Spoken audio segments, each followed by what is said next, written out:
नानी जी, आज रसोई में इतने अच्छे पकवान क्यों बन रहे हैं? अरे तेरे नाना जी ने एक तपस्वी मुनि जी को घर बुलाया है। वो उनसे धर्म चर्चा करेंगे। धर्म चर्चा? ये धर्म चर्चा क्या होती है? अगर इससे हमें स्वादिष्ट पकवान खाने को मिलते हैं तो मुझे भी धर्म चर्चा करनी है। धर्म चर्चा कोई बच्चों का खेल नहीं। मैं थोड़ी ना बच्चा हूँ, मैं तो बड़ा हो गया ना। अच्छा, कब हुआ बड़ा तू? बहुत पहले। चुप, मेरा दिमाग मत खा।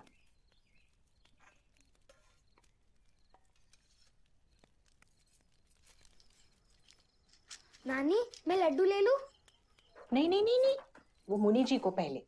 तू जा अपने नाना जी से बात कर, जा।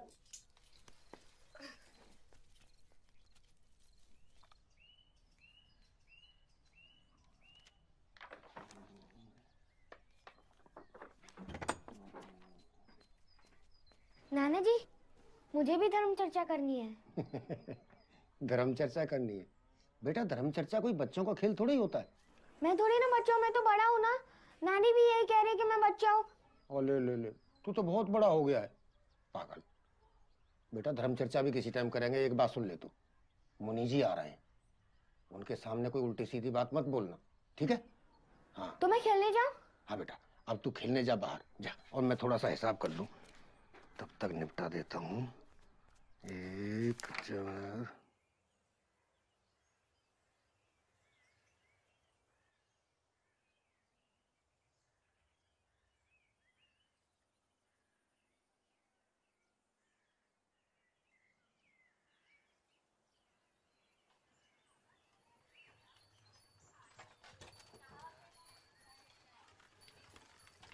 नानी, मुनि जी आ गए हैं।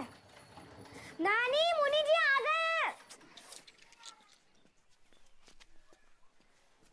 प्रणाम मुनिवर्त। यशस्वी भव, आनंदित रहो। पधारिए, छोटे से घर में स्वागत है आपका। यजमान, आदमी घर से नहीं दिल से बड़ा होता है। श्री कृष्ण श्री कृष्ण श्री कृष्ण। आप बड़ी दूर से आए हैं महाराज, आसन ग्रहण करें। धन्यवाद।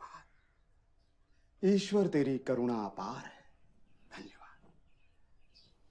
श्री कृष्ण श्री कृष्ण श्री कृष्ण। वाह, क्या बढ़िया खुशबू आ रही है। अचानक मेरी यानी मेरे शरीर की भूख चौगनी हो गई। वाह, ये तो आपकी अनुकंपा है महाराज।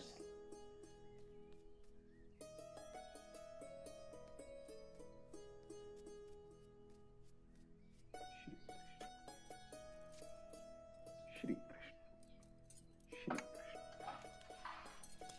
धन्यवाद। ईश्वर आपको सौभाग्यवती रखे। शुरू करें महाराज। श्री कृष्ण श्री कृष्ण।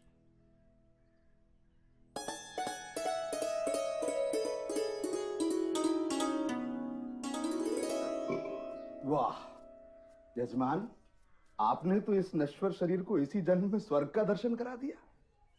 आपके मन में कोई भी शंका हो, कोई भी प्रश्न हो, निसंकोच पूछो।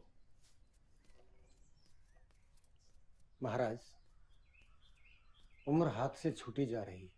मन में एक बात बार बार उभर कर आती है, क्या इस मनुष्य योनि के सुख दुख के फेर से हम जैसे संसारी की मुक्ति संभव है? सांसारिक जीवन में मुक्ति पाना लगभग असंभव है। नानी, इसका कारण साफ है। क्या यही धर्म चर्चा है? भगवान ने मनुष्य को बनाया ही सुन ऐसा उनकी बातें क्या बोलते हैं। है। इंसान कितनी भी कोशिश करे, वो पाप करने से नहीं बच सकता। हाँ, थोड़ा बहुत पुण्य करके, जैसे कि आपने अभी किया, मृत्यु के बाद होने वाली पीड़ा से थोड़ा बहुत बच सकता है, लेकिन मुक्त नहीं हो सकता। और मनुष्य को हमेशा नरक का डर होना चाहिए, क्योंकि नरक भी एक नहीं 7 प्रकार के होते हैं। भगवान ने मनुष्य को बनाया ही ऐसा है कि वो जन्म जन्म की पीड़ा से थक कर तप, साधना और संन्यास का मार्ग ले। यही उसकी परम मुक्ति है। क्या आपने कभी नर्क देखा है या फिर कभी आप भगवान से मिले हैं?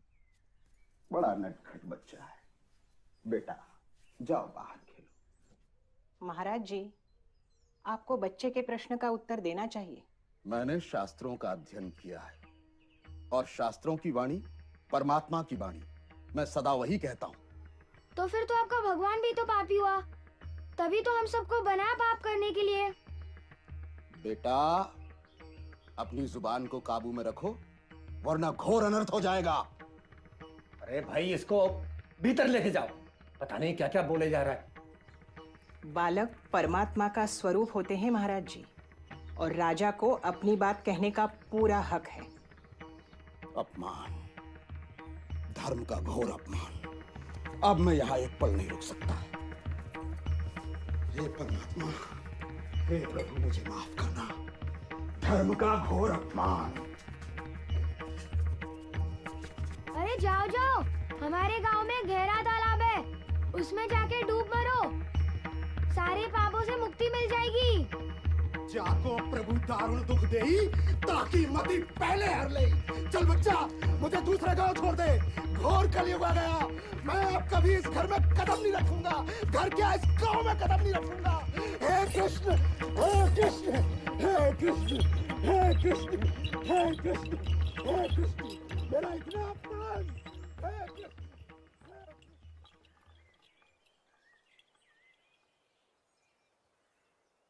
क्या ऐसे ही चिड़े रहोगे जी? और आज आपने दिन भर कुछ खाया भी तो नहीं?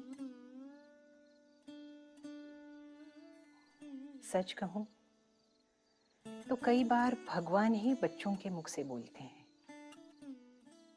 जरा सोचो तो राजा ने जो बात कही वो एक महीने में सही ही तो है ना? अब छोड़ो भी, बच्चे की बात पर इतना मुंह फुलाने की क्या जरूरत है?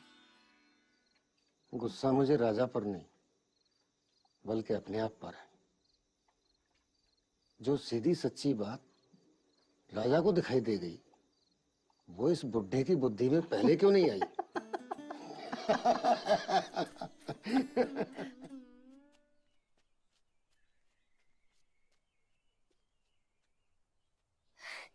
मड़वा बाबा, हमें पिलाओ ना मदवा।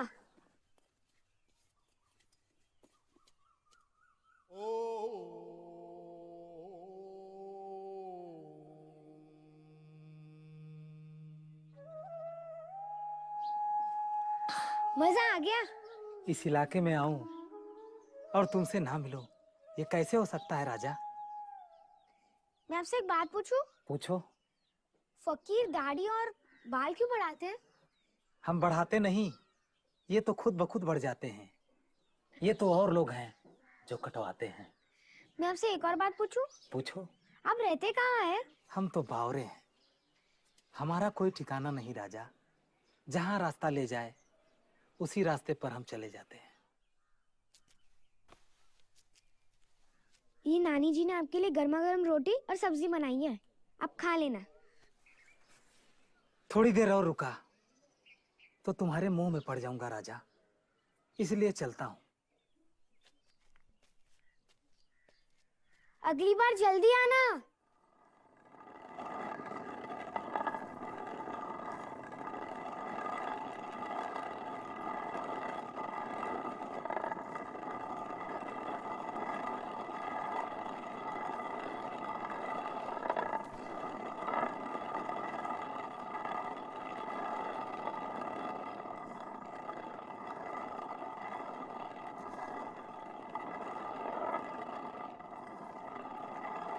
नानी, हाँ।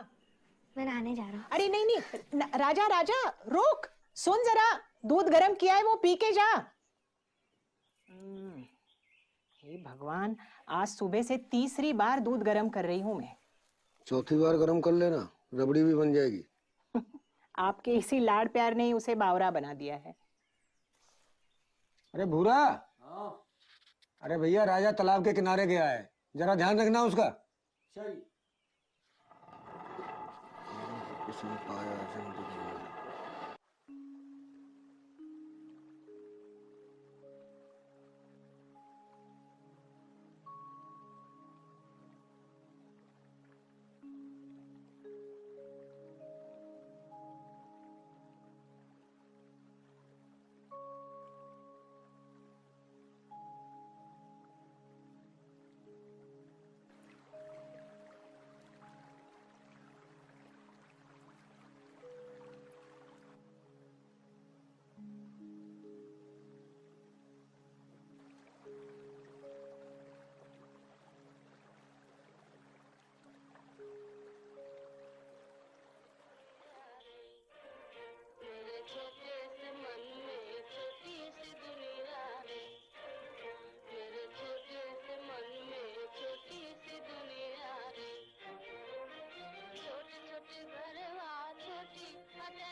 बहुत अच्छा।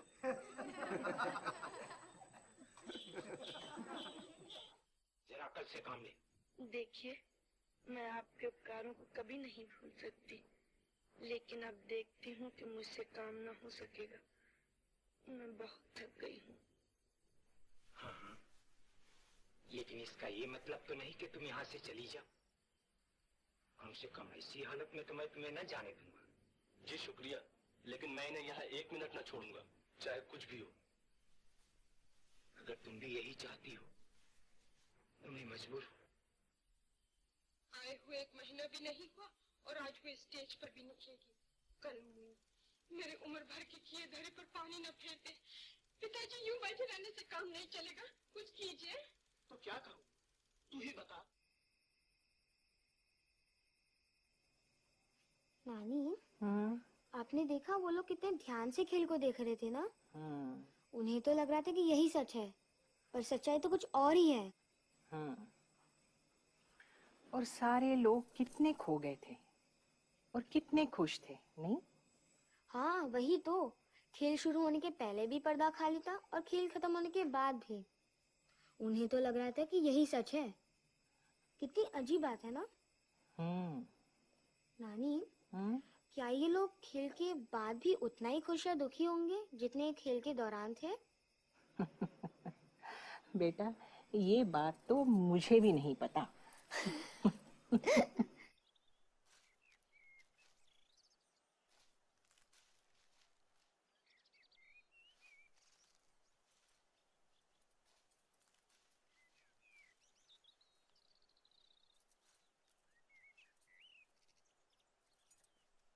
ओ बुरा, ओ जल्दी आ।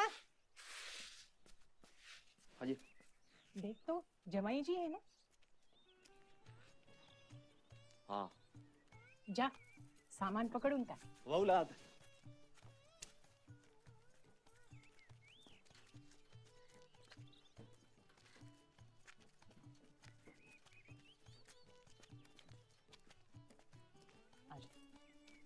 पायलागान अम्मा कैसी हैं? खुश रहो, खुश रहो, खुश रहो बेटे। घर में सब कुशल मंगल तो है? आपकी दया से सब कुशल मंगल है। अरे अम्मा, मैं तो यहाँ पास के एक गांव में किसी काम से आया था रात को, तो सुबह सोचा आप लोगों से मिलता चलूं। अच्छी बात है। राजा कैसा है? आज सुबह तो पौ फटते ही उठ गया था। अभी पढ़ाई के नाम पर अपने नाना जी को तंग कर रहा होगा। भीतर तो चलिए। आइए। ईशापुर 483 लुम्बिनी नेपाल, आजकल नेपाल और उनकी मृत्यु। पायलागान बाबा। प्रणाम बेटा, प्रणाम। दामाद जी के लिए चाय नाश्ते का कुछ इंतजाम कर लो। हाँ। और राजा बेटा, कैसी चल रही है पढ़ाई नाना के साथ? अरे इसकी पढ़ाई को मत पूछो दामाद जी, बड़ी टेढ़ी खीर है। किसी भी किताब को 2 दिन में पढ़ लेता है, उसके बाद उल्टा मुझे ही पढ़ाना शुरू कर देता है। अगर आप मुझे लेने आए तो पहले बता दो, मैं आपके साथ नहीं आने वाला हूँ। अरे बेटा, मैं तो किसी काम के सिलसिले में यहाँ पे आया था, तो सोचा तुमसे मिलता चलूं। मैं अपने नाना और नानी के साथ ही रहने वाला हूँ। हाँ हाँ भैया, तू अपने नाना नानी के साथ ही रहे, मैं मना नहीं कर रहा हूँ। और बेटा, कैसा चल रहा है? बस सब आपका आशीर्वाद है बाबा। बाबा, मुझे ना आपसे थोड़ी बात करनी थी। हाँ, अभी हारे थके आए हो, हाथ मुंह धो लो, थोड़ा आराम कर लो, बात भी करते हैं। जी बाबा।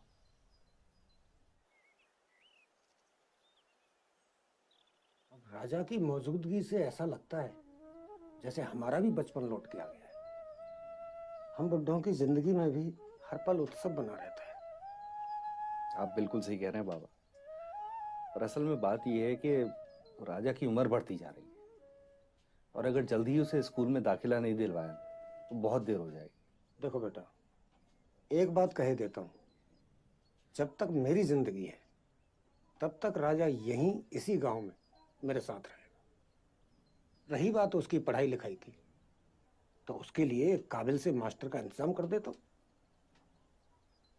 बाबा, आप मेरे पूजनीय हैं, आपका कहा सर माथे पर। आपको जो अच्छा लगे वो कीजिए। और बेटा, कौन जाने कब उस ऊपर वाले का बुलावा आ जाए। अरे बाबा, ऐसी बात ही मत कीजिए। मैं तो हमेशा चाहता हूँ कि आपका हाथ हमारे सर पर यूं ही बना रहे। राजा आपके पास ही रहेगा, दिल छोटा करने की जरूरत नहीं है। और राजा है कहाँ बाबा? अरे दोस्त आते रहना। गया गया, यही तो बात है। 2 मिनट में जाता है, 2 सेकंड में जाता है और 2 सेकंड में आता है। 2 सेकंड में आता है, 2 सेकंड में जाता है। क्या?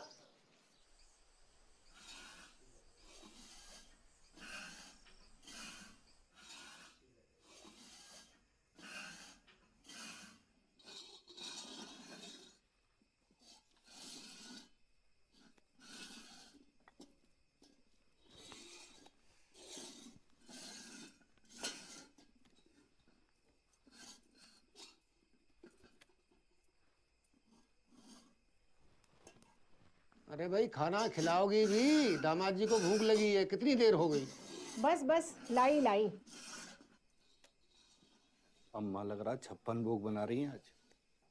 तभी तो कहूँ, गोला कस में गोला कसा जा रहा था, किसमिस बादाम अलग किए जा रहे थे, उम्दा खीर बनाई हुई। बाबा धीरे बोलो, वरना आज खाना नहीं मिलेगा। सुनिए सुनिए, पर आपको खाने से पहले मेरा जादू देखना पड़ेगा। नहीं नहीं भाई, पहले खाना खाएंगे, भूख लगी है। नहीं नहीं दादाजी, आपको देखना पड़ेगा। अरे राजा बेटा, सुना नहीं नाना जी ने क्या कहा? बड़ों की बात मानते हैं ना? नानी आइए ना, सब लोग जादू देखने वाले हैं। ये करने देना मुझे जरा। नहीं, अगर आप नहीं आएगी तो मैं खाना नहीं खाऊंगा। अच्छा ठीक आइए है ना। ठीक है भाई, तू खा। आती हूँ आप। अरे दादा तू खाना खा मेरे बाप, और दिखा। चल। आपने बिगाड़ दिया वैसे इसे। अरे नहीं, बच्चा है, दिखा। दिखा तेरा जादू। ये नींबू है।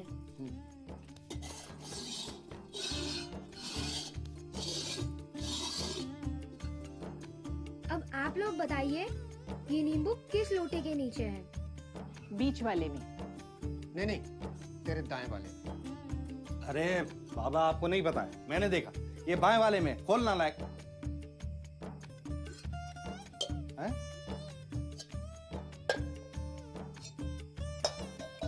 ये तो कमाल हो गया। आखिर ये नींबू गया कहाँ? नाना जी की जेब में है। क्या होता है? नाना जी की जेब में? देखिए ना। देखो तो जरा। मेरी जेब में कहाँ से आ गया? यकीन नहीं होता, अभी देख लीजिए। हाँ भाई, ये तो कमाल हो गया। मेरी जेब में कैसे आया भाई? ये जादू वादू कुछ नहीं होता, सब हाथ का कमाल है। ये ढूंगी बाबा हम लोग को मूर्ख बनाते हैं जादू के नाम पे।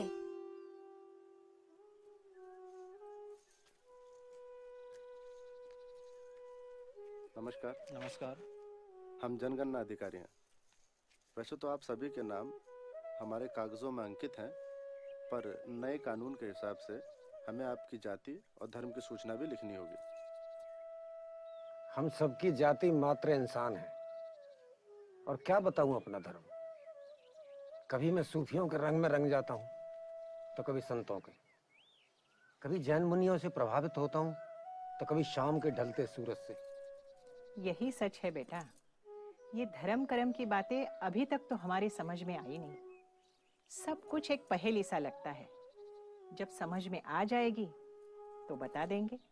माफ करना, हमारे फॉर्म में ऐसा कोई कॉलम नहीं है, तो मुझे आप लोगों के नाम के आगे नास्तिक ही लिखना होगा। जैसी तुम्हारी मर्जी। क्या इंसान होना काफी नहीं?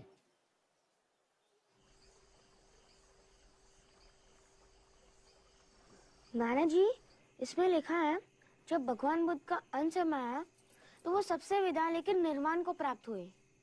ये निर्वाण क्या चीज होती है?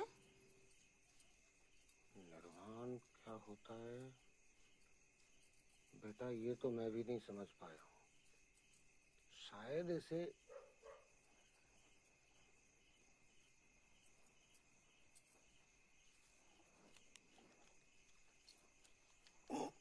क्या हो रहा है नानी जी? क्या हुआ? नानी देखिए, नाना जी को क्या हुआ? क्या हुआ? क्या हुआ जी? क्या हो रहा है? क्या हुआ? बड़ी घुटन सी। बुरा, ओ बुरा, बुरा, जल्दी आ। सांस लेने में तकलीफ।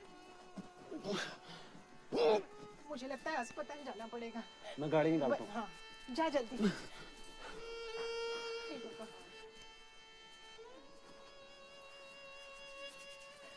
जल्दी कर।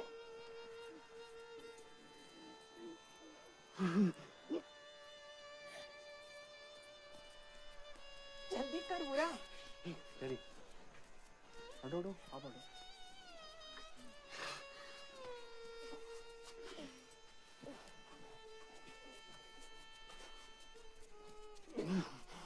आराम से।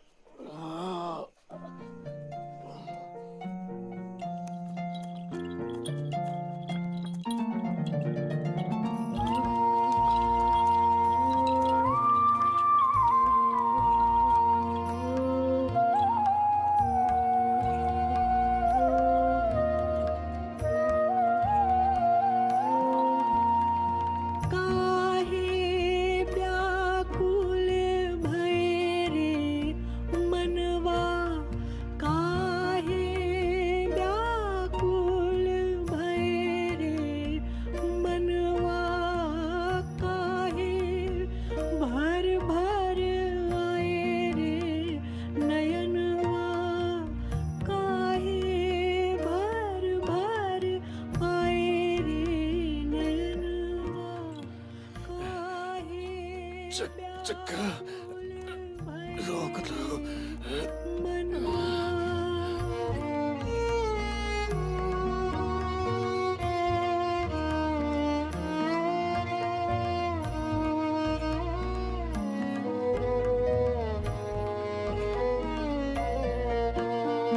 कौन रोक पाया है बावरा बदरवा, कौन बांध पाया है मुक्त पवनवा, कौन रोक पाया है बावरा बदरवा, कौन बांध पाया है मुक्त पवनवा।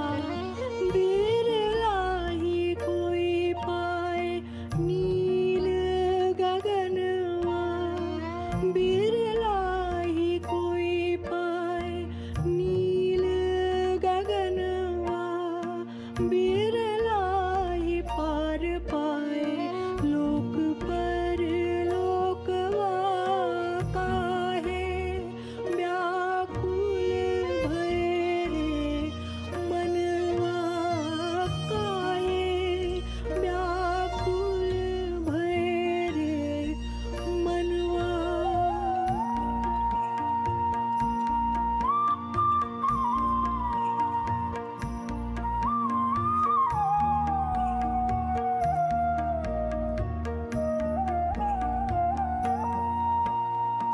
काहे व्याकुल भये रे मनवा, काहे व्याकुल भये रे मनवा।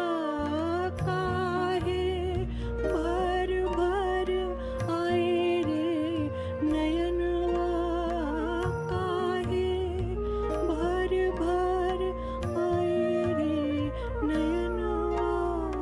काहे व्याकुल भये रे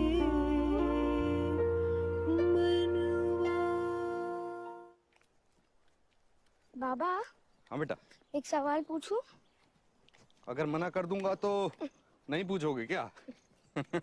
पूछो पूछो। ये नदी में कितना पानी होता है? नदी में बेटा बहुत पानी होता है। वो तो मुझे भी पता है, बहुत पानी होता है, पर नदी में पानी कितना होता है? पानी ऐसे बताना बड़ा मुश्किल है, लेकिन बहुत सारा पानी होता है। इसका मतलब आप हार गए ना? आप मुझे तैरना सिखाओगे ना? हाँ हाँ मेरे बाप, तैरना सिखाऊंगा। पक्का? हाँ पक्का। राजा बेटा, तैरने के लिए हाथों से ज्यादा पैर की जरूरत होती है।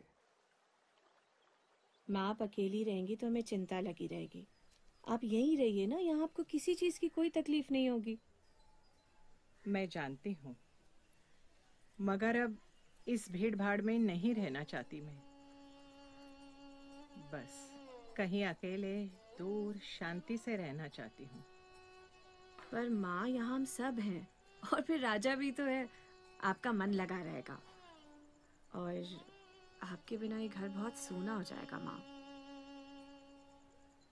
सूनापन जिंदगी का एक हिस्सा है। अब हम कितनी भी कोशिश करें उससे भाग नहीं सकते। बात तो आपकी सही है माँ। और बाबा के जाने के बाद तो सब कुछ बात खाली खाली सा हो गया। अब बस इस शहर से दूर शांति से जिंदगी के पल गुजर जाएं। माँ भी कैसी बातें कर रही हैं। और अगर ऐसी ही बात है तो जो नदी के किनारे हमारा पुश्तैनी मकान है, हम उसे दुरुस्त करवा देते हैं। माँ, मैं आपसे कह रहा हूँ कि मैं नानी के साथ ही रहूंगा। अच्छा बाबा, तुम नानी के साथ ही रहना बस। हाँ।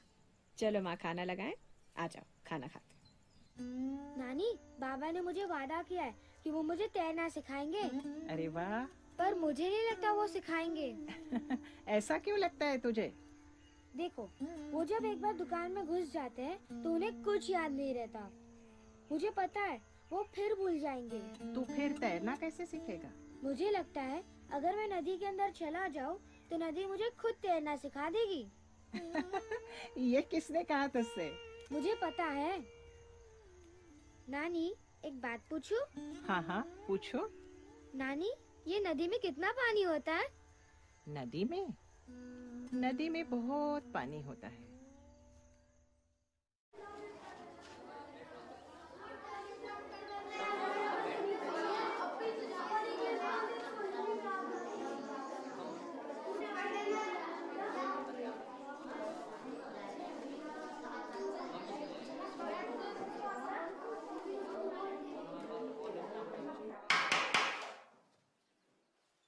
बहुत हो गया शोर आप लोगों का।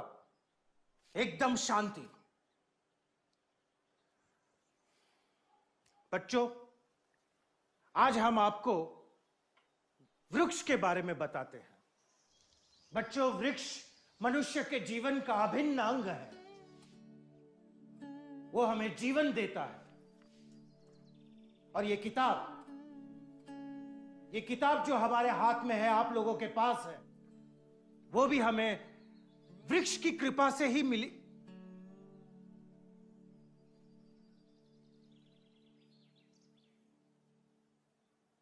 ओए लड़के,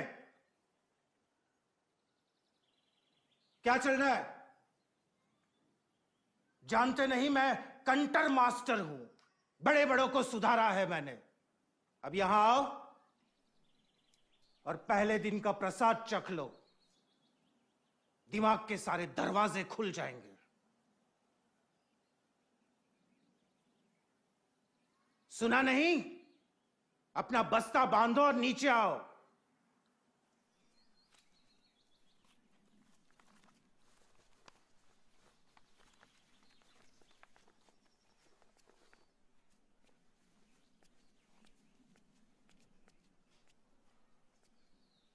क्या चल रहा था वहां पर?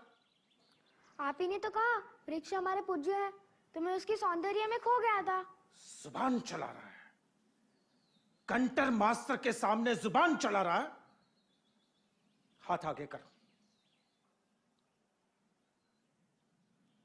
सुना नहीं? मैंने कहा हाथ आगे कर।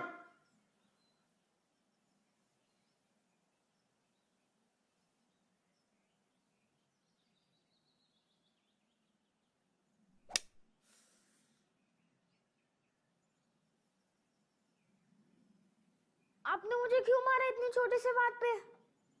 मैं आपकी शिकायत हेडमास्टर से कर दूंगा। अच्छा, शिकायत करेगा? धमकी दे रहा है?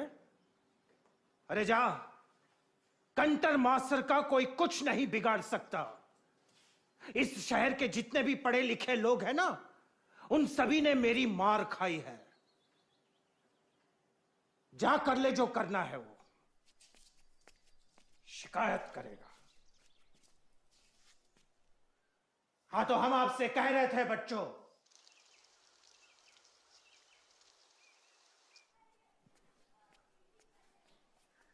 क्या मैं अंदर आ सकता हूँ? आ जाओ बेटा, आ जाओ। मुझे आपसे एक शिकायत दर्ज करवानी है। तुम्हारा दाखिला तो आज ही हुआ है ना? बोलो क्या बात। आप पहले मेरा हाथ देखिए। ये क्या हुआ? ये हिंसा मेरे साथ कंटर मास्टर ने की है। और वैसे मैंने कोई बड़ी गलती नहीं की थी कि मुझे इतनी कठोर सजा मिले। आपको इस बात के लिए कुछ करना चाहिए। देखो बेटा, स्कूल में ये सब चलता रहता है, धीरे धीरे तुम्हें सब समझ में आ जाएगा। वैसे भी कंटर मास्टर मेरे सीनियर है, इस बारे में मैं कुछ नहीं कर पाऊंगा। अच्छा, तो आपके ऊपर कौन है? वैसे मेरे ऊपर म्युनिसिपल के चेयरमैन है, लेकिन इतनी छोटी छोटी सी बातों के लिए इतना बड़ा हंगामा क्यों?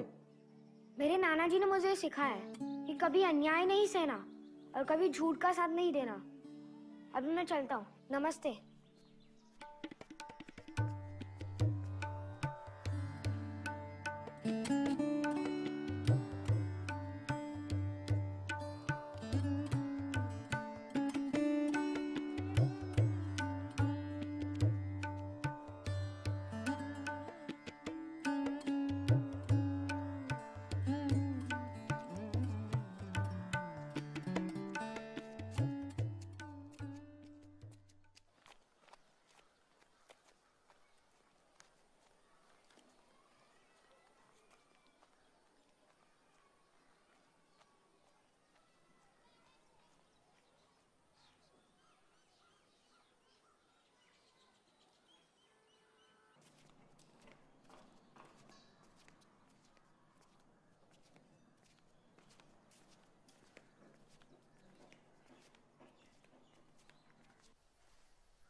क्या मैं अंदर आ सकता हूँ? हाँ, आओ बेटा, आओ। बैठो। नहीं नहीं, मैं ठीक हूँ। मुझे आपसे एक शिकायत करनी थी। शिकायत? हाँ हाँ, बोलो। स्कूल में मेरे साथ कंटर मास्टर ने हिंसा की और जब ये मैंने हेडमास्टर से कहा तो वो कह रहे थे वो कुछ नहीं कर सकते, इसलिए मैं यहाँ आया हूँ। उनके बारे में पहले भी मुझे शिकायत मिली है बेटा, लेकिन आज तक खुल के कोई नहीं बोला। अब तुम कह रहे हो तो मैं इस पे जरूर कुछ करूंगा। अच्छा ये बताओ बेटा, उस मास्टर ने ऐसा किया क्या है?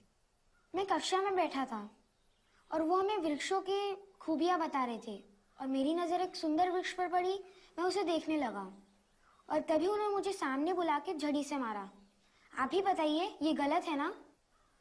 बिल्कुल गलत है। तुम तो वही कर रहे थे ना जो वो पढ़ा रहे थे। हाँ, इसलिए तो मुझे यहाँ आना पड़ा। तुम्हें डर नहीं लगता? नहीं, नानी कहती है अगर आपने कोई गलत काम किया ही नहीं है तो उसके लिए डरने की कोई जरूरत नहीं है। अब मैं चलता हूँ। नमस्ते।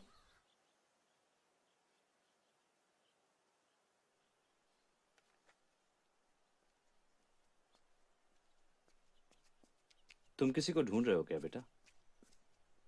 क्या ये बड़े लोगों का स्कूल है? नहीं बेटा, इसे लाइब्रेरी कहते हैं और यहाँ बच्चे बूढ़े सभी अपनी मर्जी से आते हैं और अपनी अपनी मर्जी की किताब पढ़ते हैं।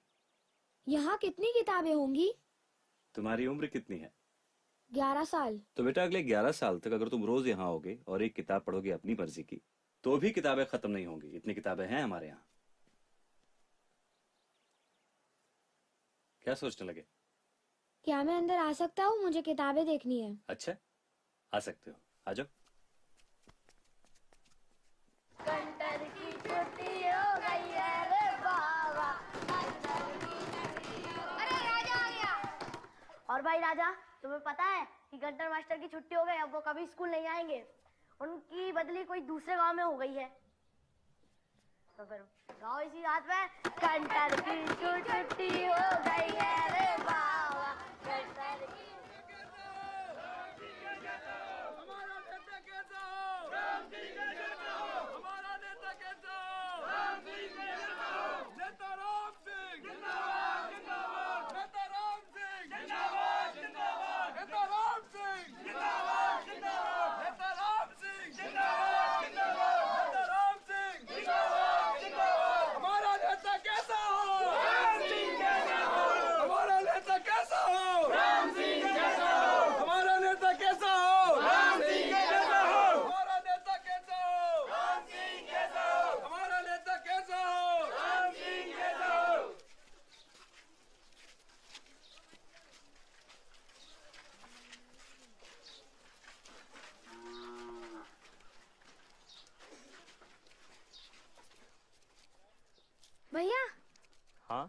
क्या आप इन नेता के पक्के चले हो? अरे नहीं भैया, हम तो वैसे चले आते हैं, थोड़ा लड्डू और 5 पैसे मिल जाते हैं। क्या सच्ची? हाँ हाँ, इसीलिए तो हम आते हैं। हमें भी मिलेंगे? हाँ हाँ बिल्कुल मिलेंगे, जाओ ले लो।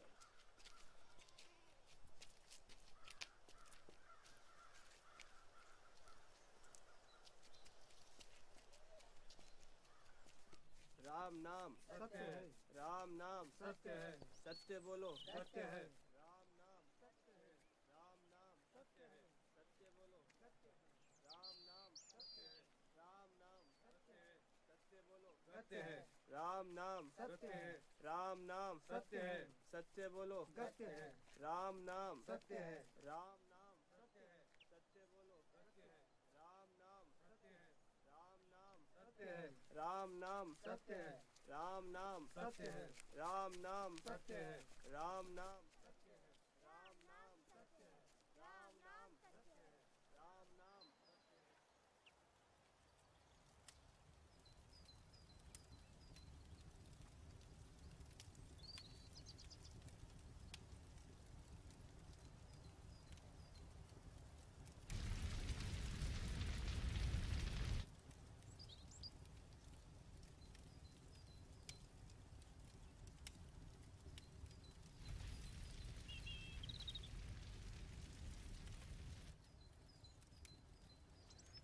चलो भाई, एक तो कहानी खत्म। अब बात करते हैं मुद्दे की। मुद्दा? हाँ, मुद्दा मुद्दा ये है कि आज से दुकान मेरी, बाकी तुम लोग बांट लो। बाकी?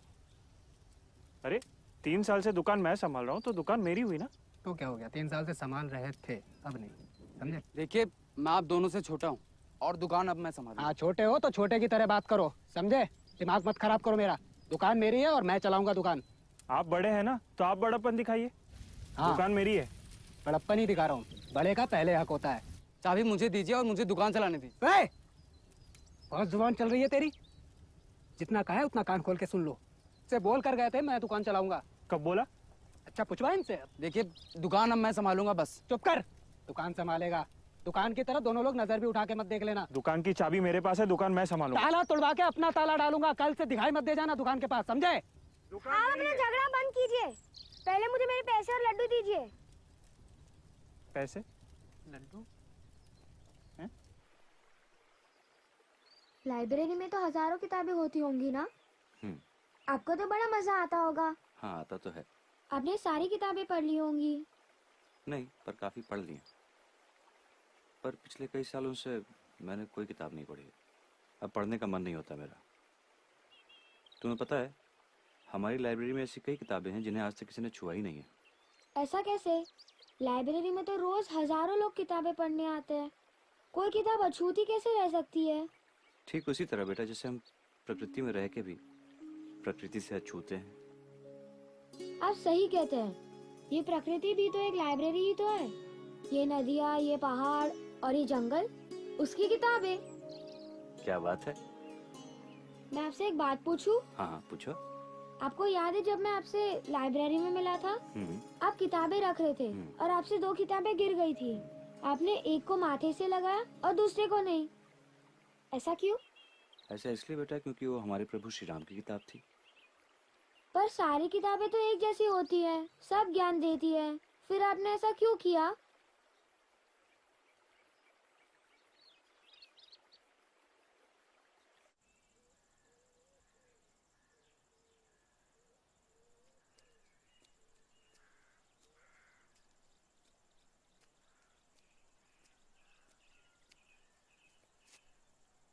बताओ मैं कौन हूँ? पता है कौन है? तो बताओ। मेरा राजा बेटा। इस बार गर्मियों की छुट्टी में सिर्फ मैं मस्ती करूँगा और कुछ नहीं करूँगा। वो तो तू हमेशा ही करता है। कभी दुकान में जाके अपने बाबा की मदद भी कर दिया कर। बाबा की मदद? हाँ। नहीं नहीं, मुझे नहीं करनी। वो तो मुझे दुकान में छोड़ के भूल जाते हैं। उनकी क्या मदद करनी? तुझे कोई नहीं समझ सकता। तू वही कर जो तुझे ठीक लगे। ठीक है।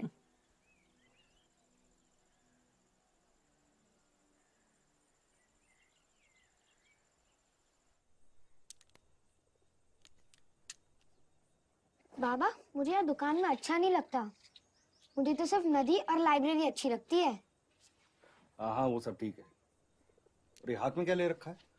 दिखाओ। ये क्या कूड़ा कबाड़ा इकट्ठा कर रखा है? जाओ और इसे फेंक के आओ। मैंने नहीं फेंकूंगा, ये मेरे लिए बहुत कीमती है। इन पत्थरों से मैं खेलता हूँ और इन रंगीन शीशों से मैं आसमान को देखता हूँ। बड़ा मजा आता है मुझे। तुम्हें मेरी एक बात समझ में नहीं आती है। मैंने क्या कहा? जाओ और फेंक के आओ। मैं इन्हें फेंकूंगा, पर एक शर्त पे। आपको भी अपनी जेब से सारे पैसे फेंकने होंगे। मंजूर है आपको? पैसे फेंकने होंगे? हाँ। अरे बेटा, तुम्हें पता भी है ये घर, ये दुकान किससे चलती है? पैसे से। पैसा बहुत कीमती चीज है बेटा। जैसे आपके लिए पैसे कीमती है, वैसे मेरे लिए ये कीमती है। तो भैया, तू जा अपनी लाइब्रेरी जा, वहीं किताबों से अपना माथा फोड़। मेरा पीछा छोड़, मैं संभाल लूंगा अपनी दुकान अपने आप। चल। बाबा, ये दुकान में मैं कब से बैठा हूँ, बड़ी भूख लगी है। पैसे दो ना, जलेबियाँ खानी है। तूने सही धंधा चुना है। जा, ये कीमती पत्थर, ये शीशे लेके खा ले जलेबी। है? मुझे लगता है कि बड़े होके तू कुछ ना करने के ही पैसे लेगा।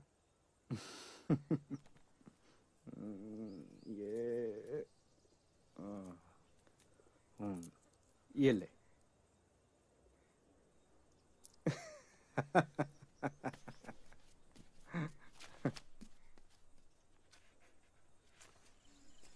राम राम चाचा। राम राम राजा, कैसे हो? ठीक है। वो स्कूल के मास्टर जी को 50 किलो जलेबियाँ चाहिए थी, क्या भाव लगाओगे? बिल्कुल सही भाव लगा देंगे, राम की कृपा से। बोलो कब चाहिए? अभी तो एक आने का नमूना दे दीजिए, उनको चखाना पड़ेगा। अरे एक आने की क्या जरूरत है भाई, लो तुम मुफ्त में ले जाओ, लो। एक आना? अभी तो आपने कहा मुफ्त में ले जाओ। 50 किलो कब चाहिए? अभी तो 2 महीने की छुट्टी है, बाद में बताता हूँ। सत्यानाश हो तेरा राम की कृपा से। अब जा पकड़ के ला फुन्नू। सत्यानाश हो तेरा, फिर बेवकूफ बना गया राम की कृपा से। मक्का बाबा की जय हो। मक्का बाबा की जय हो। मक्का बाबा की जय हो। मक्का बाबा की जय हो। मक्का बाबा की जय हो। मक्का बाबा की जय हो।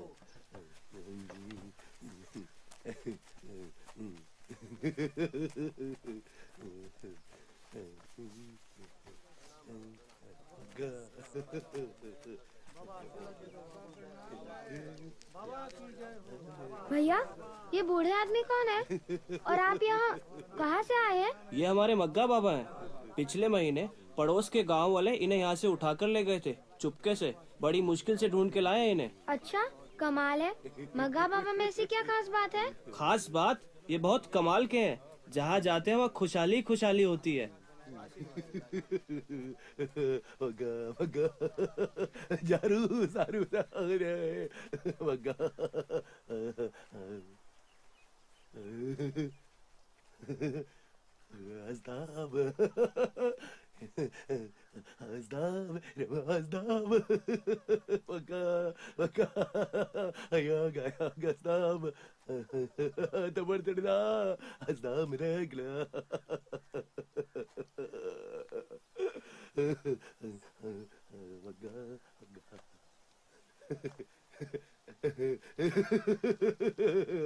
Iremilos Rabet. बाबा, आप ही कौन सी बोली बोलते हैं? Iremilos Rabet. आपसे मिलके तो मजा आ गया।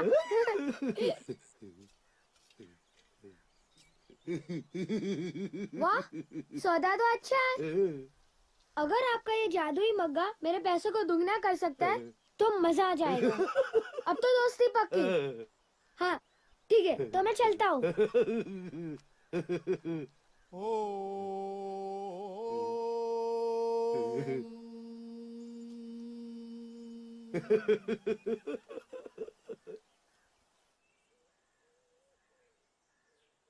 नानी, आज मैं मग्गा बाबा से मिला।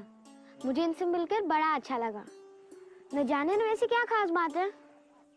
बेटे, ये जीवन एक पहेली ही है। शायद उन्हें इसका हल मिल गया होगा। नानी, ऐसा क्यों होता है कि हमारा मन हमें प्रश्न पूछता ही रहता है पर किसी का पूरा उत्तर नहीं मिल पाता?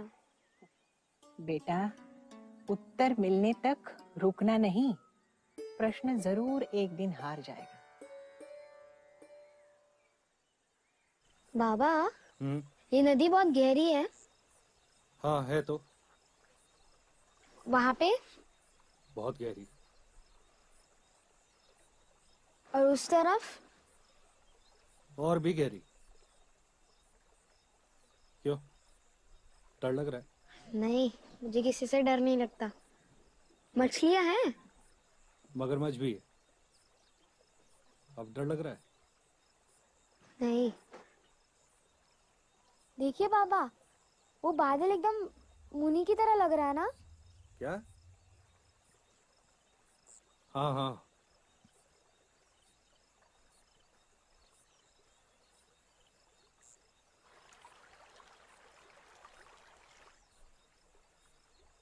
क्या सोच रहे हो? यही सोच रहा हूँ कि आपने तैरना कब सीखा होगा।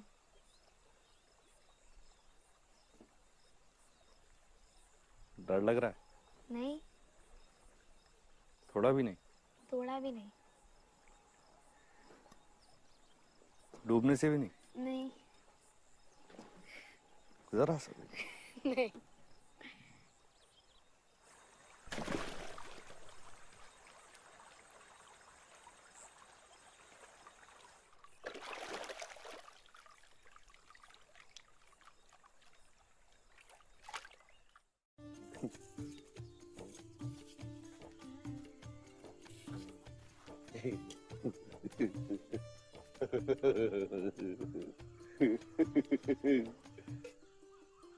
राजा, बाबा, आप बोलते हैं? मैं तो पहले से जानता था आप हम सबको मूर्ख बनाते हैं। यार, आज आपके चेले चपाटे कहाँ गए? भगा दिया, भगा दिया। नहीं समझा? कोई नहीं समझा। मूर्खों की भीड़। मग्गा, मग्गा। क्या मग्गा बाबा, आपका नाम? नहीं, मग्गा, खाली मग्गा। प्यास, प्यास, तेरी प्यास पूरी होगी? हाँ? बाबा, ना जाने क्यों मन में सदा एक अजीब सी प्यास बनी रहती है। जैसे कभी मैं लाइब्रेरी में किताबों में या कभी नदी की गहराई में इसको ढूंढता हूँ, पर कभी मन शांत नहीं होता बाबा। डूब जा, तो डूब जा, मर जा, मर जा, मर जा, मर जा, डूब जा, मर जा, मर जा। डूबेगा तभी तो जागेगा। हाँ? ये आज कैसी बात कर रहे हैं आप बाबा मुझसे? मग्गा गया, मग्गा जाएगा, मग्गा चल दिया। बाबा, अगर आप भी चले जाएंगे तो इस गांव में तो मैं अकेला पागल बचूंगा। हाँ? मग्गा जाएगा, पग्गल आएगा, पग्गल आएगा, मग्गा जाएगा। वो भी क्या आप ही की तरह मोनी बाबा होंगे? ना, वो बोलेगा, वो बताएगा, वो दिखाएगा। अरे बाबा, मैं आपसे छोटा हूँ, आप मेरे पैर छू रहे हैं। तुम्हारे नहीं, वो जो आने वाला है ना, उसके।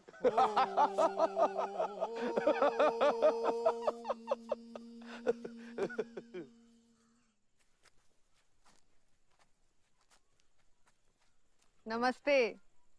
अरे रजनी जी, बड़े दिनों बाद। आइए बैठिए। कैसे हैं आप? बढ़िया हूँ, आप कैसी हैं? बिल्कुल ठीक। और ये बताइए कि आज बड़े शहर वाले इस छोटे शहर की तरफ कैसे मेहरबान हो गए?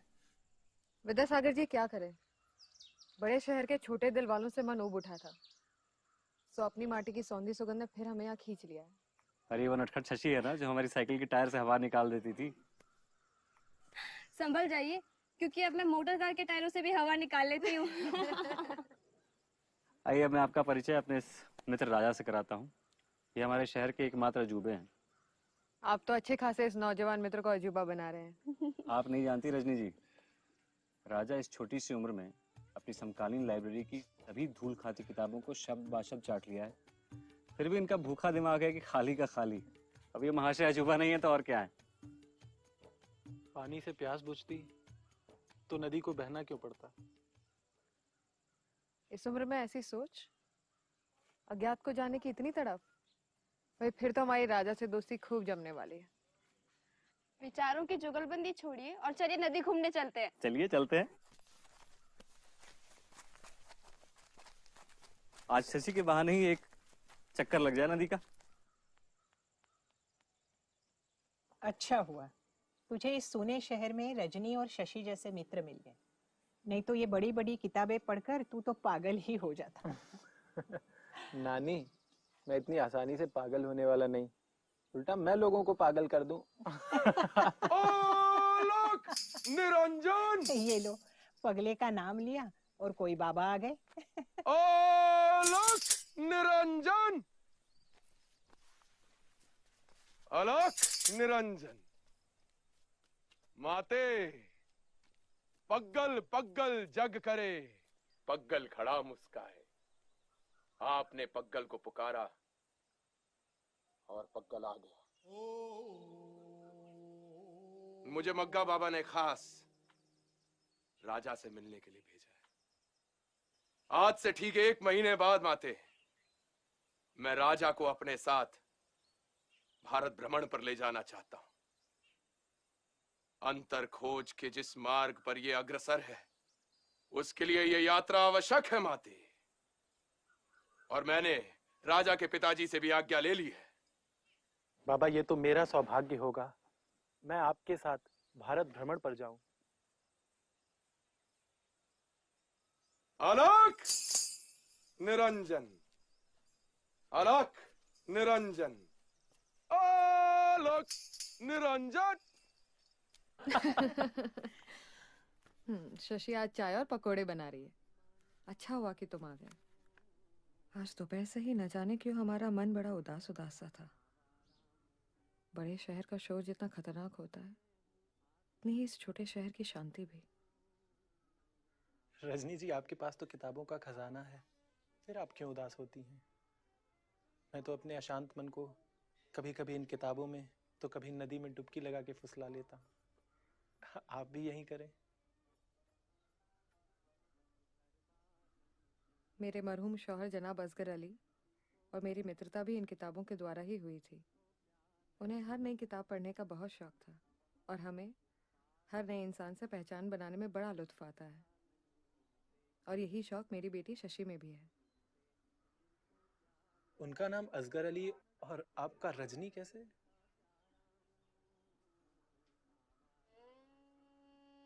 मेरी पहली शादी एक जाने माने हिंदू परिवार में हुई थी। बदकिस्मती से वहां दिल के तार नहीं जुड़ पाए और एक दिन मैं और मेरी बेटी समाज के थोपे गए हालातों से विद्रोह करके आजाद हो गए। उन संघर्ष के दिनों में जनाब असगर अली जी ने हम माँ और बेटी का हाथ थाम लिया। उनके साथ बिताए गए वो चंद दिन हमारी जिंदगी के सबसे सुनहरे दिन थे। लेकिन खुदा के उस फरिश्ते को आखिर वापस चले ही जाना था ना, सो एक छोटे से हादसे ने उनकी जिंदगी हमसे छीन ली। मेरे बनाए ये चाय और पकौड़े उसी को मिलेंगे जिसके चेहरे पर मुस्कान होगी।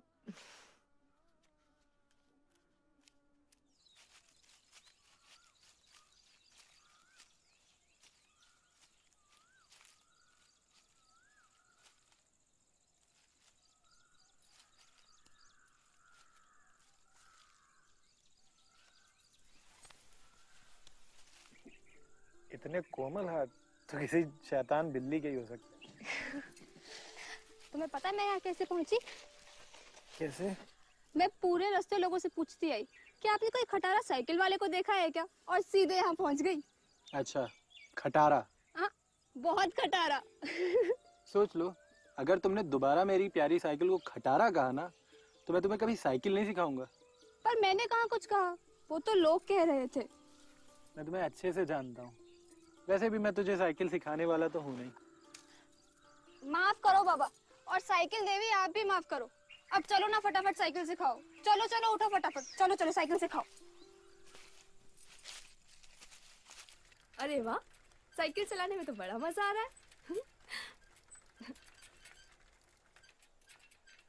अरे अरे संभल के संभल के। अरे देखो मुझे चोट लग गई। कुछ नहीं लगी है।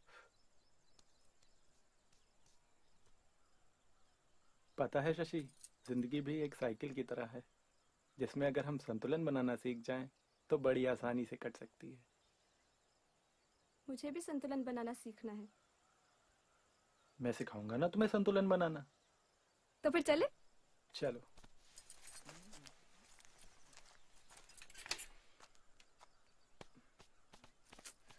सारे कपड़े गंदे कर दिए मेरे। अब चलो यहाँ से। वैसे बहुत जोर से गिरा दिया तुमने।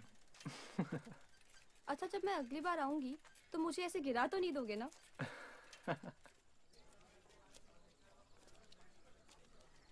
राजा, तुम्हें इस शहर में कभी बोरियत महसूस नहीं होती? मेरा जब कभी मन नहीं लगता मैं तो नदी के किनारे जाके बैठ जाता हूँ, या घंटों आकाश को या झूमते पेड़ों को देखता हूँ, या कभी यूं ही बाजार में अनजान चेहरों को देखता हूँ, तो कभी दुकानों पे लगे मजेदार किस्से पढ़ लेता हूँ। इससे मेरा मन अपने आप शांत हो जाता है। अरे अरे ये देखो यहाँ क्या लिखा है। हमारे यहाँ केश कटवाइए और अपने जीवन का बोझ हल्का कीजिए। और नीचे भी तो पढ़ो क्या लिखा है, पूरा सर कटवाने पर विशेष रियायत दी जाएगी। राजा, आज तो तुम्हारे पिता की दुकान से कुछ कपड़े खरीदेंगे। तब फिर मैं आप लोगों को बता दूं कि आज आप लोगों की जेब कटने वाली है। कैसा जमाना आ गया है, बेटा अपने ही पिता का नुकसान करवाने पर तुला है। इसीलिए मेरे पिताजी मुझे कभी अपनी दुकान में फटकने तक नहीं देते। भाई गिरधारी जी, इस माधवलाल की बिटिया की शादी में 4 साड़ी और 4 ब्लाउज गए थे जी। उसके पैसे अब तक नहीं आए, बहुत दिन हो गए, जाके देख के आओ। नमस्कार जी नमस्कार। हम राजा के मित्र हैं। आहा। राजा बहुत तारीफ करता है आपकी, तो हमने सोचा आपसे मिल लिया जाए जी। और कुछ कपड़े भी लेने थे। जी बहुत अच्छा किया। आप अंदर आइए ना, बाहर क्यों खड़ी हैं? वैसे राजा हमारी तारीफ करे ये बात कुछ हजम नहीं हुई, लेकिन हाँ आपने बहुत अच्छा किया जो हमारी दुकान पे चली आई। क्या है ना, इस बहाने राजा की शक्ल देखने को मिल गई, नहीं तो ये दिन रात अपनी किताबों में मस्त रहते हैं और ना माँ बाप की चिंता रहती है ना दीन दुनिया की। लेकिन चाचा जी एक बात बोलूं, आप राजा को किसी पग्गल बाबा के साथ 1 महीने के लिए बाहर भेज रहे हैं, तो आपको डर नहीं लगता कहीं वापस आने तक ये भी कोई अग्गल पग्गल बाबा बन गया तो? अरे बिटिया डर तो लगता है, पर राजा के लिए नहीं, उस पग्गल बाबा के लिए। क्या है ना कि 1 महीने तक वो इसके ऊट पटांग सवालों के जवाब देगा तो देगा कैसे? चाचा जी एक और बात बोलूं, आप ना बिल्कुल सही कह रहे हैं।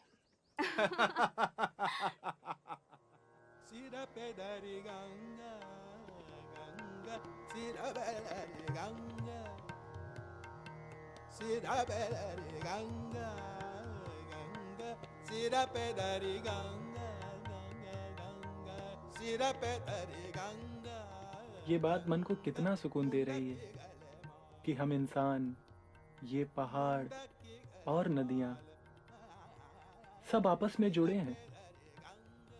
कुछ तो है जो सबको बांधे हुए है।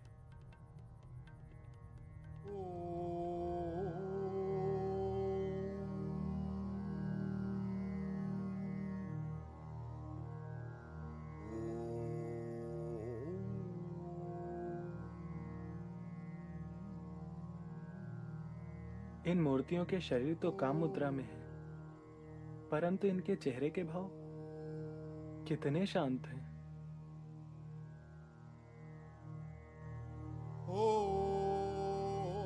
ये भी तो एक योग मुद्रा है।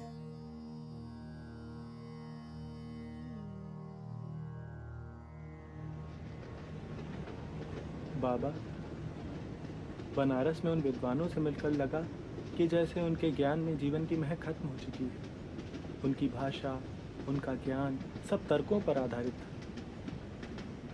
ज्ञान को यूं तर्क का सहारा लेता देख बहुत अजीब लगा।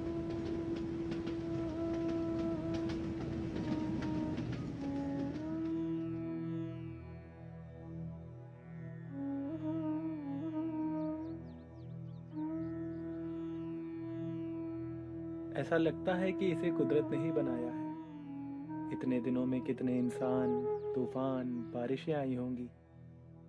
इतने दिनों में कितने ही लोग आए और गुजर गए, पर ये सबको यूं ही देखता रहा होगा, जैसे कि आज।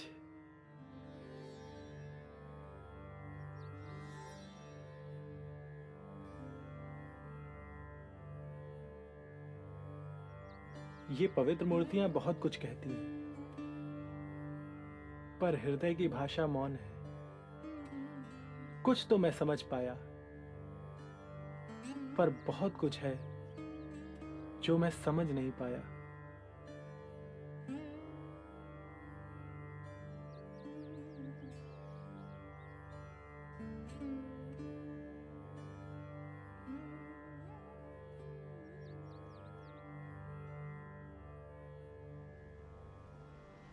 बाबा, सागर कितना विशाल होता है ना, इसका कहीं कोई अंत ही नहीं दिखता। और वो देखिए, ऐसा लगता है कि जैसे आकाश भी सागर में मिल गया हो।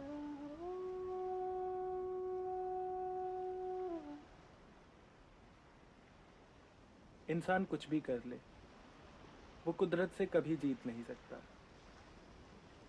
पर हैरानी तो ये है कि वो फिर भी कोशिश नहीं छोड़ता।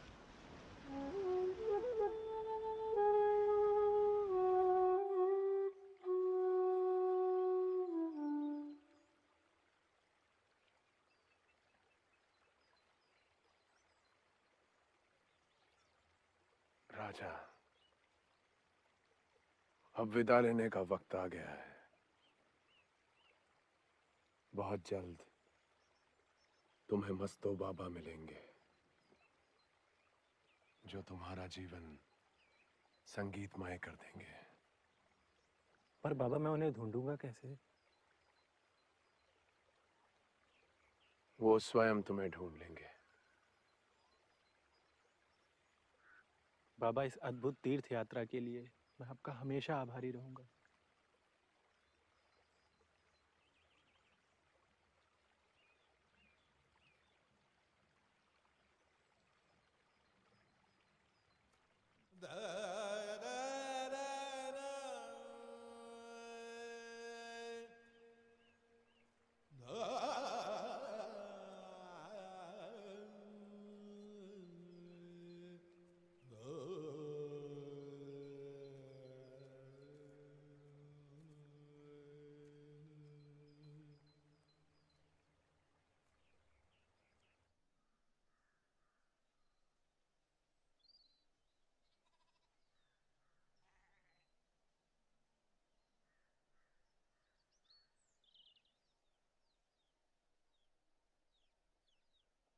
नानी, एक बात बताओ। जब मैं इस शहर से गया था, तब तो यहाँ का मौसम बहुत खुशनुमा था। पर जब से वापस आया हूँ, पता नहीं क्यों सब कुछ उदास उदास सा लग रहा है। लंबी यात्रा से आए हो, पहले नहा धो ले, कुछ जलपान कर ले, फिर आराम से बातें करेंगे। नहीं नानी, मैं बाद में नहा लूंगा। पहले मैं रजनी जी के घर होके आता हूँ। मैं बस यूं गया और यूं आया।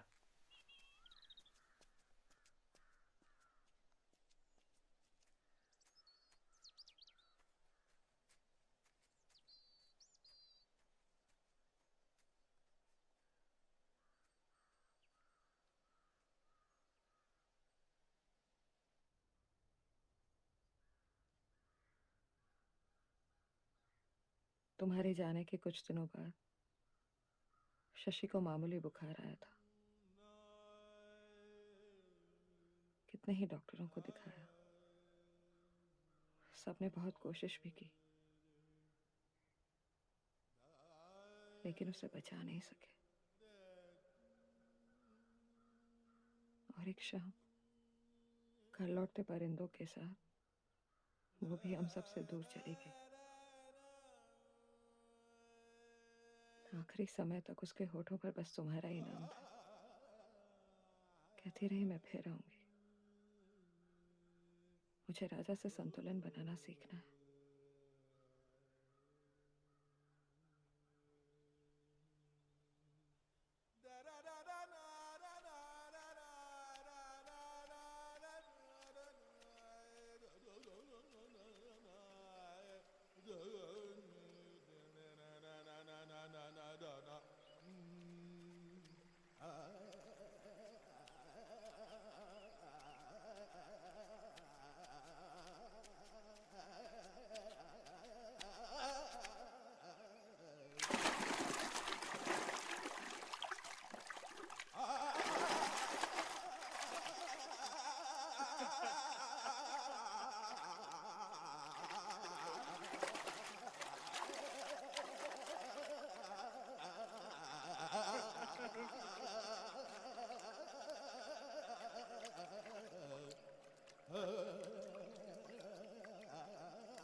मस्तो,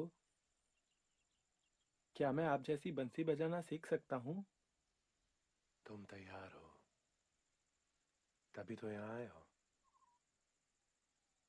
मैं कुछ समझा नहीं बाबा। विद्यार्थी जब तैयार हो जाता है तो गुरु खुद चला आता है।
राजा, जब तुम अपनी बांसुरी की धुन में इस तरह खो जाते हो तो न जाने क्या जादू कर देते हो। मेरे हाथ अपने आप रुक जाते हैं, मैं कुछ काम नहीं कर पाती, मेरी आंखें बंद हो जाती हैं और मैं किसी अनंत लोक में पहुंच जाती हूँ।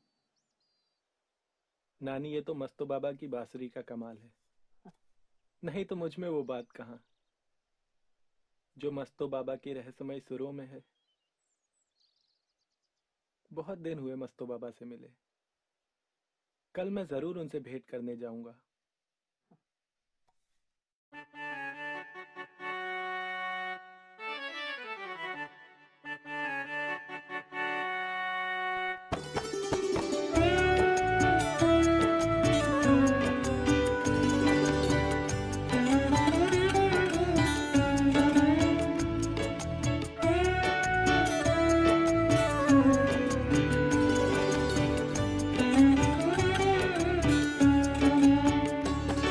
चकोरवा कोई चकोरवा अपने गुहार माँ जगाए दिए जाए। कोई चकोरवा अपना गुहार माँ जगाए दिए जाए। कोई कोयलिया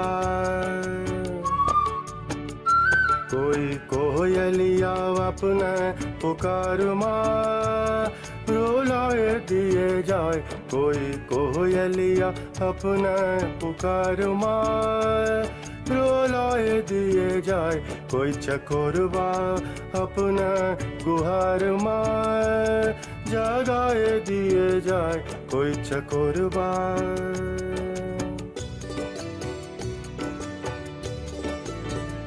कोई बदरिया के पार से बुलाए लिए जाए। कोई बदरिया के पार से बुलाए लिए जाए। कोई नजरिया के जाम से पिलाए दिए जाए। कोई नजरिया के जाम से पिलाए दिए जाए। पिलाए दिए जाए। कोई चकोरवा अपने गुहार माँ जगाए दिए जाए।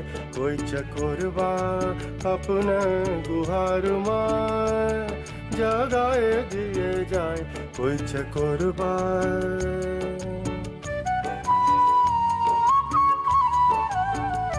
कोई ठगवा अपने प्रीतमा फंसाए लिए जाए। कोई ठगवा अपने प्रीतमा हंसाए लिए जाए कोई मोहरे मना प्रेम रंग माँ रंगाए दिए जाए कोई मोहरे मना प्रेम रंग माँ रंगाए दिए जाए कोई मोहे ध्यान में डुबाहे दिए जाए कोई मोहे ध्यान में डुबाहे दिए जाए कोई मोहे भाव में बहाए लिए जाए कोई मोहे भाव में बहाए लिए जाए बहाए लिए जाए कोई चकोरवा अपने गुहार माँ जगाए दिए जाए कोई कोयलिया अपने पुकार माँ रुलाए दिए जाए कोई चकोरवा कोई कोयलिया कोई चकोरवा कोई कोयलिया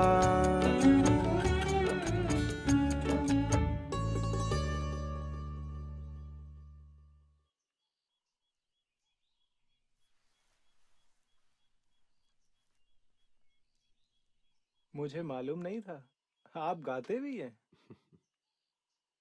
राजा, मैं केवल अकेले में परम के लिए गाता हूं। तुम शायद पहले व्यक्ति हो जिसने मेरा गीत सुना है। बाबा ये तो मेरा सौभाग्य है जो आज मैं आपका गाना सुन सका। राजा, तुम बांसुरी वादन में अब पारंगत हो चुके हो। अब समय आ चुका है तुम्हें अपनी बांसुरी को तिलांजलि देनी होगी।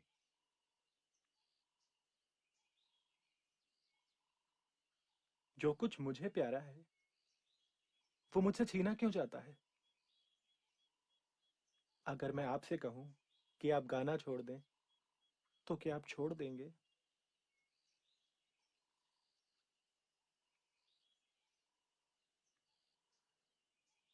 आज से ठीक 1 सप्ताह बाद मैं गाऊंगा अपने जीवन का आखिरी गीत और तुम बजाओगे बांसुरी की आखिरी धुन।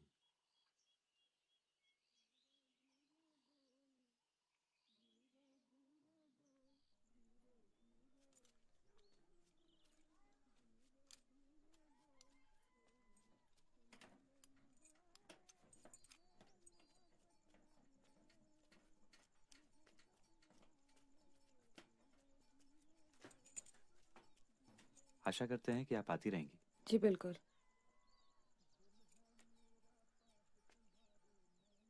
न जाने कब से मेरा सपना था कि बस्तर के किसी आदिवासी गांव में रहकर वहां के बच्चों को पढ़ाऊं।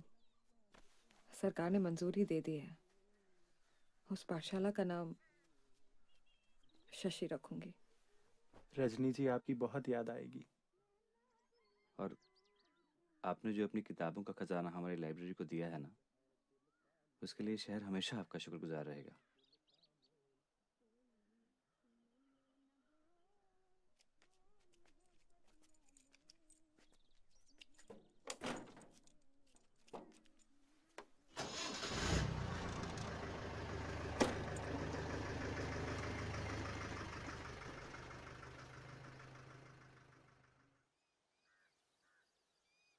बेटा देखो, तुम्हारे स्कूल की पढ़ाई तो अब पूरी हो चुकी है और जबलपुर में अब तुम्हारे कॉलेज के एडमिशन की बात कर ली है मैंने, तो जाने की तैयारी कर लो। अब तक अनगिनत किताबों की खाक तो मैं छान ही चुका हूँ, पर कुछ हासिल तो हुआ नहीं। कॉलेज की नपी तुली पढ़ाई में क्या हासिल होगा? राजा, तुम और तुम्हारी ये पहेलियां ना, एक बात समझ लो कि कॉलेज की पढ़ाई से और कुछ तुम्हें हासिल हो या ना हो, डिग्री जरूर मिल जाएगी। और एक बार डिग्री हाथ आई ना तो नौकरी मिलते देर नहीं लगेगी। चलिए ये भी करके देख लेते हैं। वैसे भी एक एक करके इस शहर से मेरा नाता तो टूटता ही जा रहा है।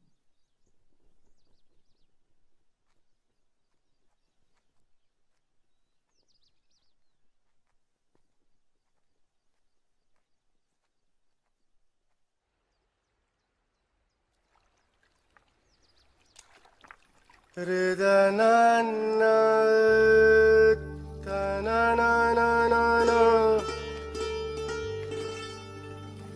ridanana, tananana, ridanana, tanana, nadiya, nadiya, yeah, nadiya, प्यासी है नदिया, प्यासा है जोगिया, प्यासा है जोगिया।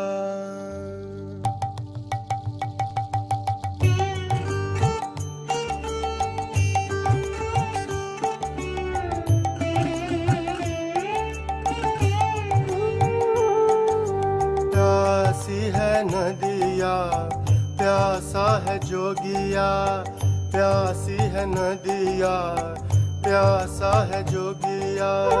चले दोनों खोजन, चले दोनों खोजन परम पिया, चले दोनों खोजन, चले दोनों खोजन परम पिया। प्यासी है नदिया, प्यासा है जोगिया, प्यासी है नदिया, प्यासा है जोगिया।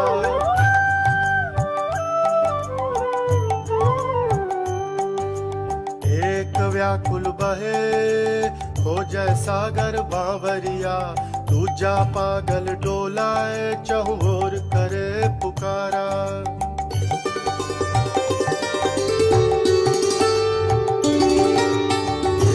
व्याकुल बहे खोजे सागर बांवरिया, दूजा पागल डोलाए चहुओर करे पुकारा। अजब है तेरी माया कोई पार न पाया, अजब है तेरी माया कोई पार न पाया।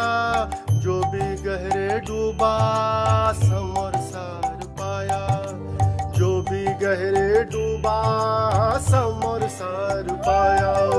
प्यासी है नदिया, प्यासा है जोगिया, प्यासी है नदिया, प्यासा है जोगिया।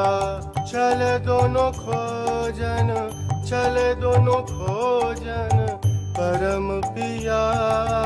प्यासी है नदिया, प्यासा है जोगिया, प्यासी है नदिया, प्यासा है जोगिया, प्यासी है नदिया, प्यासा है जोगिया। ना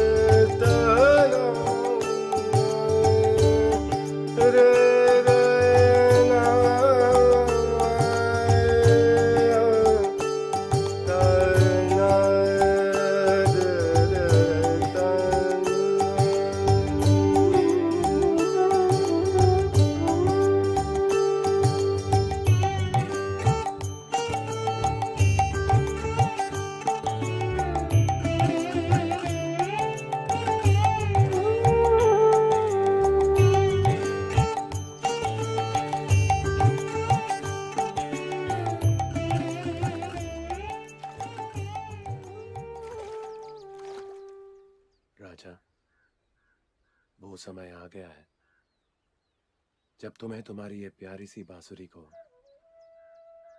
विदा करना होगा।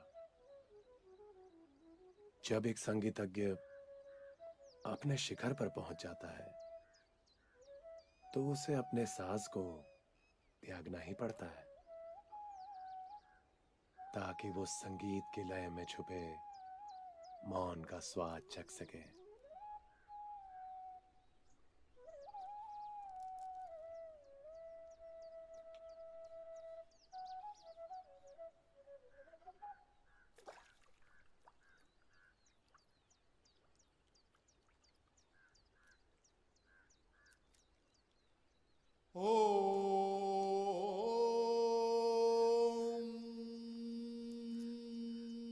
पता नहीं क्यों मुझे आप, मग्गा बाबा, पग्गल बाबा तीनों अलग अलग नहीं बल्कि एक ही लगते हैं। बस आप तीनों का हुलिया अलग अलग है। तुमने हमें सही पहचाना राजा। सत्य की राह पर चलने वालों की सुगंध एक सी ही आती है। राजा, तुम्हारा और मेरा सफर यहीं तक था। आगे की यात्रा तुम्हें अकेले ही तय करनी होगी। जाओ, स्वर्णिम भविष्य तुम्हारा इंतजार कर रहा है।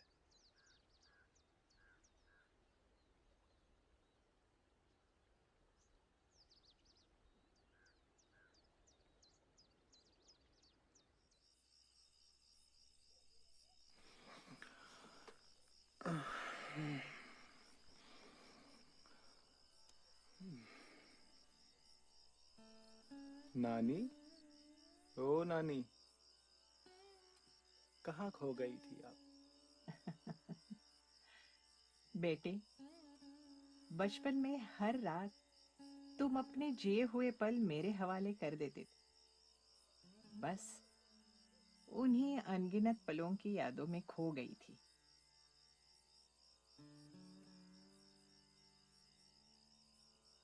लेकिन राजा, तुम अब बदल गए हो। तुम्हारे चेहरे पर अलग ही आभा नजर आ रही है। तुम्हारी आंखों में आज अनंत शांति झलक रही है। ये सब कैसे और कब हुआ?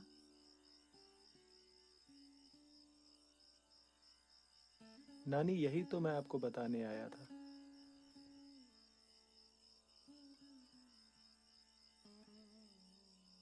जब पहली बार मैं कॉलेज की पढ़ाई के लिए जबलपुर जा रहा था तो मेरा मन बहुत भारी हो रहा था।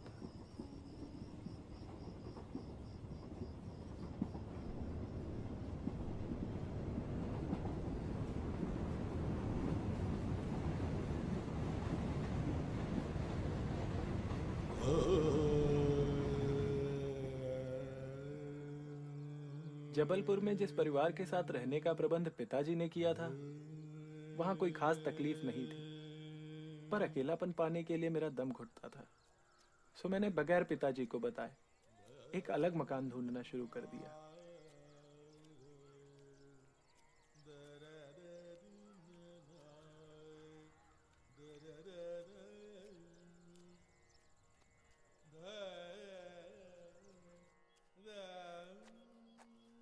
ढूंढते ढूंढते एक मकान पर मेरी नजर पड़ी।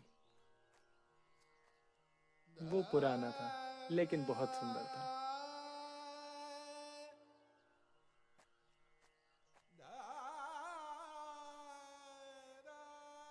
मैं ढूंढता हुआ उसके मालिक, एक पक्के सिंधी श्री चरणदास के पास पहुंचा। और 6 आना का ये हिसाब है तो 2 आना की। नमस्कार चरणदास जी।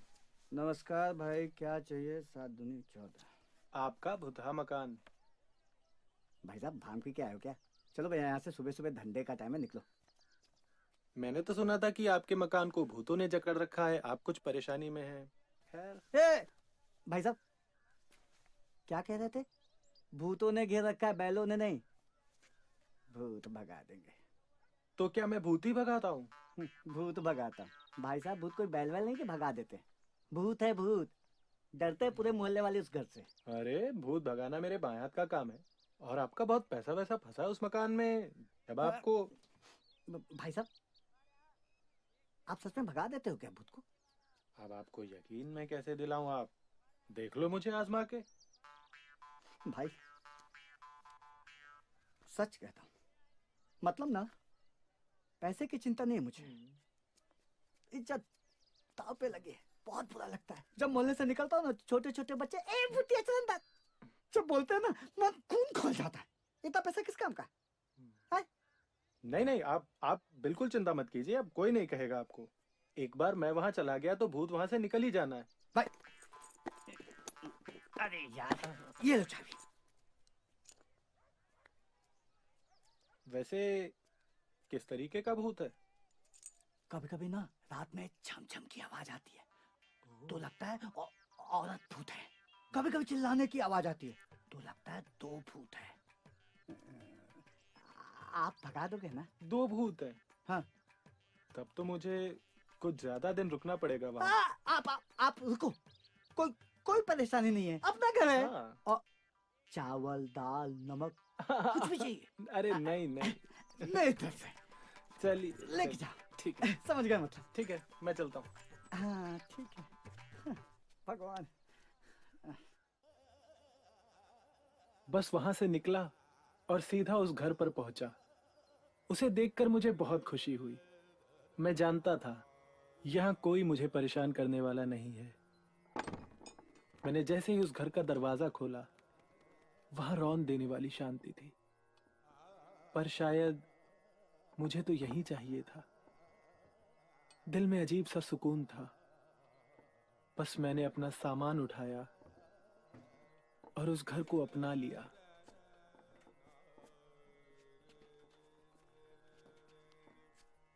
जल्दी ही मैंने भूत का राज भी जान लिया।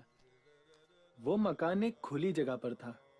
जब तेज हवाएं चलती थीं, तो पेड़ की टहनियां आपस में टकराकर आवाज करती थीं और लोगों ने उसे भूत से जोड़ दिया था। मैं वहां बहुत खुश था। चरण दास ने खाने की चिंता भी दूर कर दी। जब भी उसकी दुकान पर जाता, वो मेरा झोला राशन से भर देता और मैं मुस्कुराते हुए चल देता।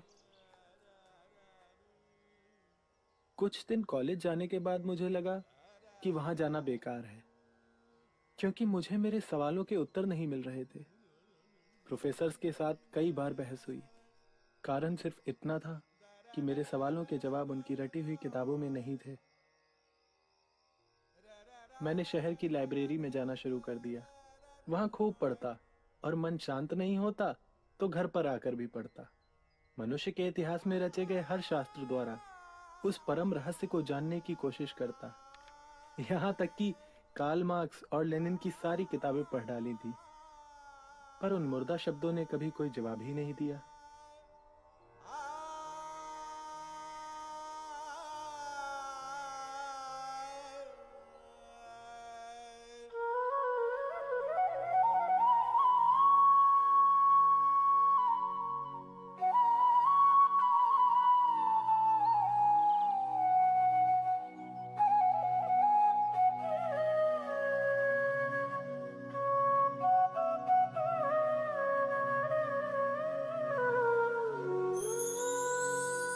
रचैया बड़ी रसदार तेरी दुनिया, रसदार रसदार तेरी दुनिया, तेरी दुनिया। मेरा पागलपन बढ़ता जा रहा था और मेरे सवाल भी। कभी मैं सूफियों की दरगाह में जाकर उनके जवाब तलाशता, तो कभी साधुओं की टोलियों के साथ घूमता फिरता, तो कभी किसी गिरजाघर की दीवार से पूछता। बुद्ध और महावीर की प्रतिमाओं के उत्तर भी सदा पहेली में मौन में ही होते थे।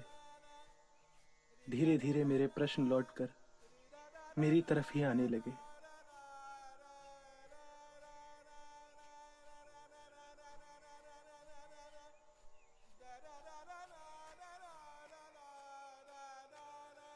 लगता था उत्तर मेरे आसपास ही है, जो मेरी समझ से परे है।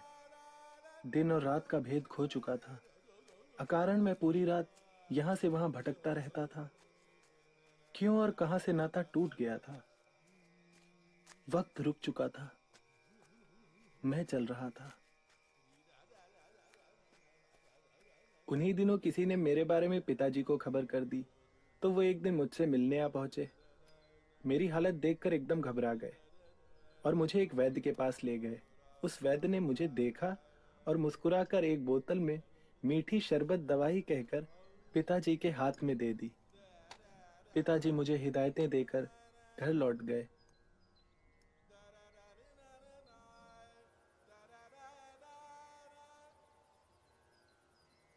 मैं सब कुछ करके हार गया था। उस दिन मैंने तय किया कि या तो जीवन का अंत या जवाब।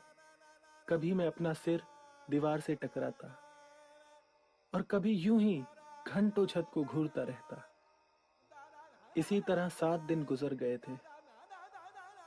पर उस रात, आधी रात बीतते बीतते मेरा उस कमरे में रहना मुश्किल हो गया था। कोई अज्ञात शक्ति मुझे खुले आसमान के नीचे खींच रही थी। मैं बाहर निकला।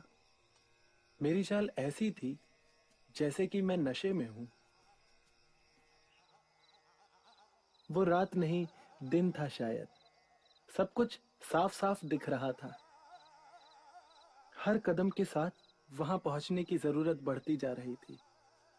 मैं रुकना नहीं चाह रहा था और वो शायद रोकना। शायद यही जानने जा रहा था कि कहां जा रहा हूं। काफी देर तक यूं ही चलता रहा और उसके बाद रुका।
घंटों उस पेड़ के नीचे बैठकर जब मैं घर लौटा तो सुबह हो चुकी थी। मेरी भी और इस दुनिया की भी। वहां जो कुछ था सब नया हो गया था। हर चीज खूबसूरत थी। वो बिखरी हुई किताबें मुझे देख रही थी। उनके सवालों का जवाब मेरी मुस्कुराहट में था। वहां की हर चीज मुझे देखकर खुश थी और मैं उन्हें देखकर। ये घंटों चलता रहा। मुझे सबसे पहले आपकी स्मृति आई और मैं सीधा आपसे मिलने चला आया। अपने इस अद्वितीय अनुभव को आपके साथ बांटने। नानी, ये जो प्रेम और आनंद की अनमोल संपदा मुझे मिली है, इसे मैं सभी के साथ बांटना चाहता हूं। और ऐसा करने के लिए मुझे आपकी आज्ञा चाहिए। राजा, पहले तुम केवल मेरे राजा थे, अब जगत के राजा हो गए हो। जाओ और संपूर्ण जगत को अपने ज्ञान और प्रेम से रंग दो। मगर सबसे पहले मैं तुम्हारी शिष्या बनूंगी। मुझे दीक्षा दो राजा। नानी, आपको दीक्षा देने के लिए मुझे पहले आपका आशीर्वाद चाहिए होगा।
प्रिय मित्रों,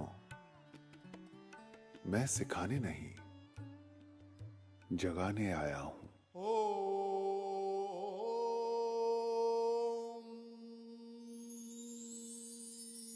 रे रचैया बड़ी रसेदार तेरी दुनिया, कहीं छाया कहीं धूप।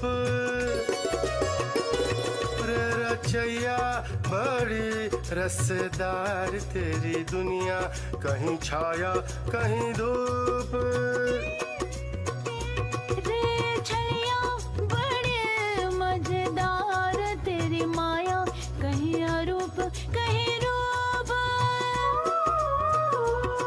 रे छलिया बड़े मजेदार तेरी माया, कहीं अरूप कहीं रूप। बूझ ले बबुआ बूझ ले, बूझ ले बबुआ बूझ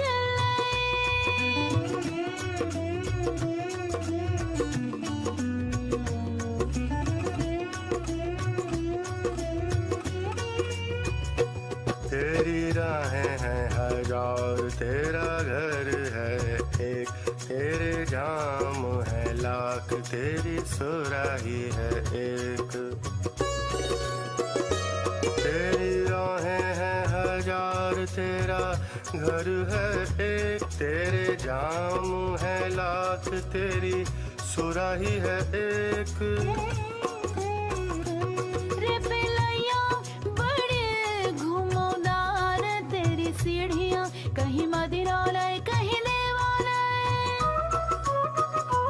रे पिलैया बड़े घुमौदार तेरी सीढ़ियाँ, कहीं मदिरालय कहीं देवालय। डूब ले रसिकवा